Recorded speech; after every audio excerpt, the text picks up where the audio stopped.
السلام علیکم ورحمۃ اللہ وبرکاتہ۔ ناظرین و سامعین کرام، آج ہم آپ کو نرم حروف کے بارے میں تفصیل اور ڈیٹیل کے ساتھ بتائیں گے، جس طرح کے پچھلی تختیوں میں آپ کو حروف ہجا اور حروف مفردات کے بارے میں الف سے لے کر یا تک مکمل تفصیل بتا دی گئی۔ تو آج ہم آپ کو نرم حروف کے بارے میں بتائیں گے۔ نرم حروف جو ہیں وہ 3 ہیں۔ اس کے اوپر 3 نقطے ہیں، دونوں دانتوں کے درمیان میں زبان کی نوک آئے گی اور یہ نرمی سے ادا ہوگا۔ تا تا۔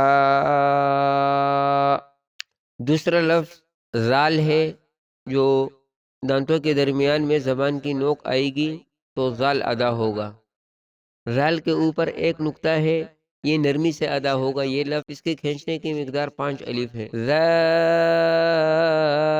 زال۔ تیسرا لفظ غا ہے، جو تو کے بعد آتی ہے۔ اس کے اوپر ایک نقطہ ہے اور یہ موٹا ادا ہوگا لیکن نرمی کے ساتھ۔